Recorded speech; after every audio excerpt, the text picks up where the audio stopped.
My God, I hate drugs. Meantime, the Philippine National Police says politics could be the motive behind the killing of 13 Martires Vice Mayor Alex Lubigan.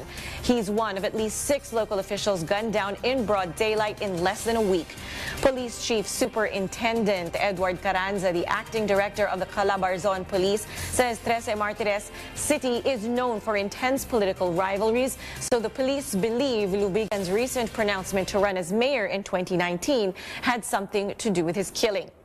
A Lanao del Sur councilor was also killed over the weekend in a shooting incident in the town of Balabagan.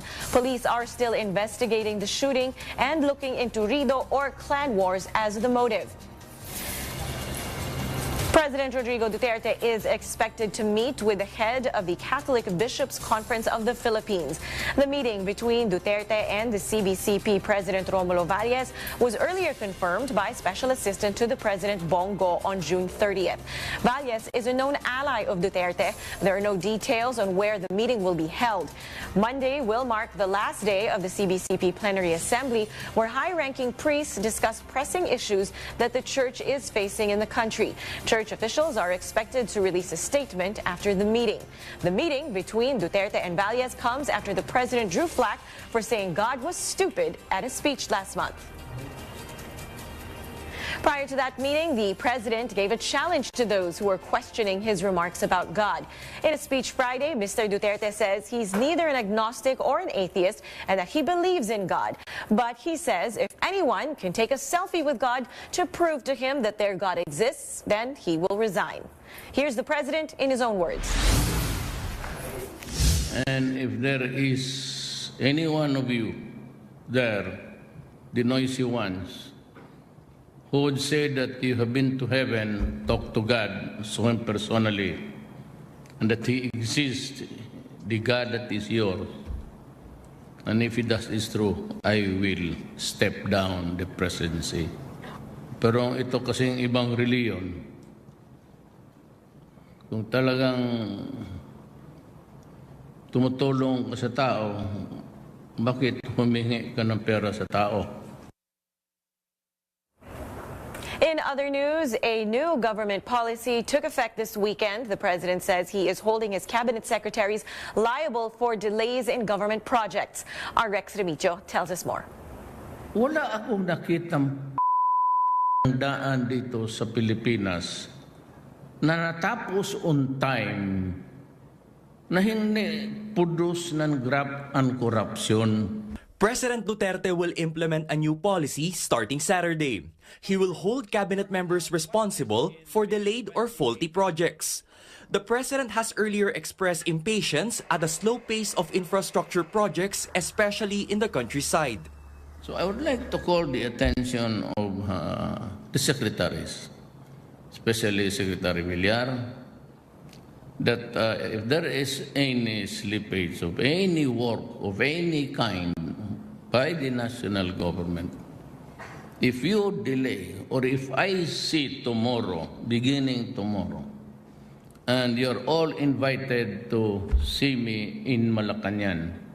The administration is now embarking on an ambitious build infrastructure program. The economic team is under pressure to roll out or at least approve 75 projects worth 9 trillion pesos.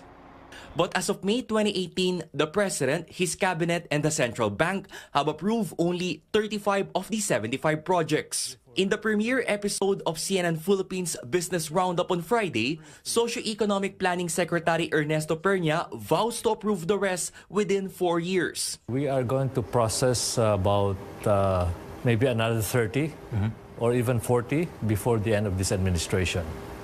For NEDA board approval. While approving a project is one thing, making it visible to the public is another. Of the 35 approved projects, 16 are estimated to be completed by 2022. The other 19 will be completed beyond the president's term. But Pernia tells CNN Philippines they're aiming to complete the construction of 32 projects before the end of the president's term. These are on top of the almost 5,000 minor projects like widening of roads nationwide. Can we actually afford to go at a faster pace? Well, our analysis shows that we can. In fact, we want to finish even more than 32 projects by the end of this administration. The government have put up a task force that will spot bottlenecks in the implementation of projects and resolve them as soon as possible. Market analyst Nisha Alicer tells the investing public this is the best time to go for infrastructure stocks. This despite the stock market falling into historical lows of below 7,200 points and might even go further down to a support level of 6,700. Rex Remitio, CNN, Philippines. Moving on to our global headlines, dozens of people have been killed and 2 million forced to flee their homes after record rains pounded southwest Japan and triggered widespread flooding and deadly landslides. Authorities say 85 people are dead, 6 are in critical condition, and at least 58 are missing, according to Japanese broadcaster NHK. Japanese Prime Minister Shinzo Abe said 54,000 personnel had been mobilized for search and rescue efforts. Hundreds of homes have been destroyed or damaged. Overall, 8 prefectures have been affected, including Kyoto and Hiroshima. The Japan Meteorological Agency upgraded its alert system to the highest level in large areas of western Japan, while lifting the warning in other regions. Journalist Kaori and Joji reports from Tokyo about why the Japanese government does not feel the worst is over. They're still calling this a disaster of historic proportions, and I'm afraid to say that they do not feel that the worst is over. The death toll continues to mount. The Japanese government is saying that 48 people have been confirmed dead, another 28 reported with cardiac arrest. That takes the total to 76. And we know that dozens are still missing and tens of thousands of people have been evacuated from their homes. They're calling this a disaster of historic proportions because the torrential rain has been going on for 3 days. And in some cities, they got more rain in one day in 24 hours than they would in an average month. And there have been fresh warnings issued in various parts of the country as early as this morning. So the worst does not seem to be over. And with the amount of rain that some of these regions have gotten, they are warning of landslides and overflowing rivers. Some historic cities like Kyoto, there are rivers going through it that are now gushing with rainwater. These are pictures that you would never really see before. Train services have been stopped, not only to the southwestern part of Japan. What's critical about this disaster is that it's affecting a large area of Japan. Central Japan also seems to be heavily impacted. Very populous areas like Hiroshima as well. So, Paula, it does not seem that the worst is over from these torrential rains here in Japan. You're back on New Day. I'm Christine Jacobs-Sandejas, and inflation rate is at a 5-year high. Our business analyst, Mike Alimurong, will tell us more about that. Mike? Morning, Christine. Morning. Inflation is once again a major concern for Filipinos as it reached a fresh 5-year high of 5.2% in June. Now, according to government officials, the factors behind the rise are expected to be temporary, driven primarily by increases in global oil prices, electricity rates, transport rates, and rising prices in fish and rice. Here's Trade Undersecretary Ruth Castello explaining what's in that 5.2% inflation rate.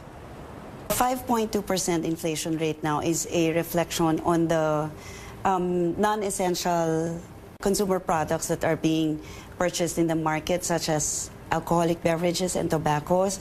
Other essential products, however, are included, such as housing and education and transportation. But the basic necessities and prime commodities that an ordinary consumer would need on an ordinary day in an ordinary time are not included in the list of products that have soared up currently. So if we're supposed to try to understand what the 5.2% inflation means, what really is in that number?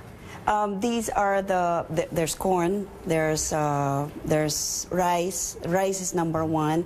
There's corn, there's fuel products, and there are other products. But the basic necessities and prime commodities, that, like I said, that are needed by the ordinary person on an ordinary day are not included in that list. Now, inflation is expected to peak in the third quarter before tapering off. Hence, prices are still likely to rise further. Now, while the factors causing the price increases may be temporary, it's important to understand that prices will probably remain elevated for the rest of the year. Once prices increase, it's often difficult to roll them back. Coupled with strong growth and demand, consumers may need to operate under a more expensive environment going forward. The higher than expected inflation for June also impacted the stock market, which continues to remain pressured and trade below the 7,500 level. Hence, government needs to implement measures to address the impact of inflation. For one, this may prompt monetary authorities to raise interest rates sooner and higher than expected. Here's some of what NEDA Director General Pernia had to say regarding government's initiatives. In the short term, the provision in the train is to provide unconditional cash transfers to the poorest 10 million families. That's the bottom 10 million families in the income scale. And that's about 200 pesos a month. And it will increase to 300 pesos a month next year. And then the Pantawid Pasada for jeepney drivers is also going to be rolled out this month. The distribution of the unconditional cash transfers of 200 pesos a month will be completed by September. And the Pantawid Pasada distribution will be completed in October or November. Christine? Well, thank you so much, Mike, for being with us this morning. That was our business analyst, Mike Alimorong.